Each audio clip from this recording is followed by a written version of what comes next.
ডিচেম্বৰত ঘপককৈ আকৌ এদিন কল আহিল মাজত মানে মাহ এনেকৈ কণ্টেক্ট নাথাকে তাৰমানে ঘপককৈ কলটো আহি যায় তাৰপিছত কলটো আহিলে ওলাই হেৰি তই এবাৰ বিহুত কি কৰি আছ বিহু প্ৰগ্ৰেম কৰিম আৰু যদি প্ৰগ্ৰেম পাওঁ কৰিম আৰু নাপালে আৰু ঘৰতে থাকিম আৰু কেলে নাপাবি বোলে প্ৰগ্ৰেম মই বোলো অঁ পাম বুলি ভাবিছোঁ আৰু তাৰপিছতে কৈছে তই মোৰ লগত কৰিবি নেকি কি জুবলি বা কি হ'ব মই জুবিন দাৰ লগত আপুনি যেতিয়া ষ্টেজ শ্ব' কৰিছিলে তেতিয়াৰ পৰাই আপোনাক মই প্ৰথম দেখিছোঁ তেতিয়াৰ পৰা মই চিনি পাওঁ চ' জুবিন গাৰ্গৰ লগত ষ্টেজ শ্ব' কৰাৰ মানে কেনেকৈ আৰম্ভণিটো হ'ল একচুৱেলি আৰম্ভণিটো হ'ল মানে মই তাৰ আগত মোৰ বেণ্ড আছিলে তাৰ ৱেষ্টাৰ্ণ বেণ্ড এটা আছিলে SKT বুলি আমি তেতিয়া অকল মানে ৰক শ্ব' কৰোঁ আৰু ইংলিছে গাওঁ হিন্দী কেতিয়াবা এটা দুটা গাওঁ বা কিবা ক'ৰবাত যদি অসমত শ্ব' হয় তেতিয়া অসমততো হয়ে বাৰু কিন্তু অসমত কি মেক্সিমাম আমাৰ ছেটলিষ্টখন ইংলিছে থাকে মানে ৰক বেণ্ড যিহেতু কিন্তু তাৰ মাজত কেতিয়াবা এটা দুটা গান হয়তো হিন্দী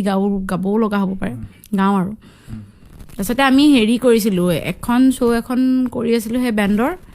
সেই শ্ব'খনত out of nowhere Zubeen Garg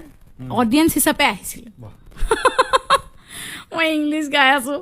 আৰু তাৰ আগত তাৰমানে মোক তাৰমানে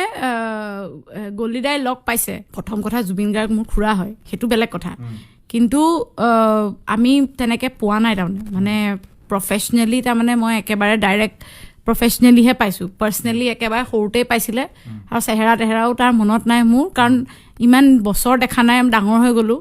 তাৰপিছত কিবা ৰিয়েলিটি শ্ব' এটাত জাজ হৈ আহিছিলে মই যোনটো ৰিয়েলিটি শ্ব'ত তাৰমানে ছেমি ফাইনেলিষ্ট আছিলোঁ ছেমি ফাইনেল ৰাউণ্ডত জাজ হৈ আহিছিলে তো তেতিয়া প্ৰথম দেখি পেলাই তাৰপিছত মই এতিয়া গল্ডিদা বুলি মাতে গল্ডিদা বুলি কেলৈ মাতিছোঁ মই বোলো মই ৰিম্পি হয় ৰিম্পি মুকুলদা ছোৱালী এনেকৈ মুকুলদা ছোৱালীটো বহুত সৰু আছিলে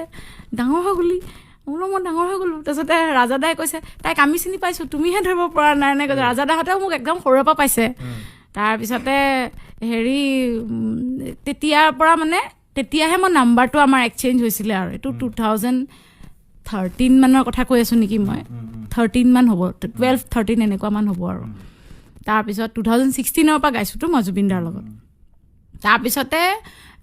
মই সেইটোতো ৰিয়েলিটি শ্ব'টো কৰাৰ পিছত মই কিবা অলপ প্ৰফেচনেলিও ইটো সিটো কাম কৰা হ'লোঁ ষ্টুডিঅ'ত কাম কৰা হ'লোঁ আগতে বেকিং ভোকেল গাবলৈ যাওঁ কিবা কৰোঁ তাতে ষ্টুডিঅ'ত জুবিন দাক লগ পাওঁ জুবিন দা আহে মেইন ছং গাবলৈ আমি বেকিং ভোকেল গাবলৈ যাওঁ সেইবোৰ থিয়েটাৰত তেতিয়া থিয়েটাৰৰ এটা ছিজন থাকেতো এটা টাইমত খুব থিয়েটাৰ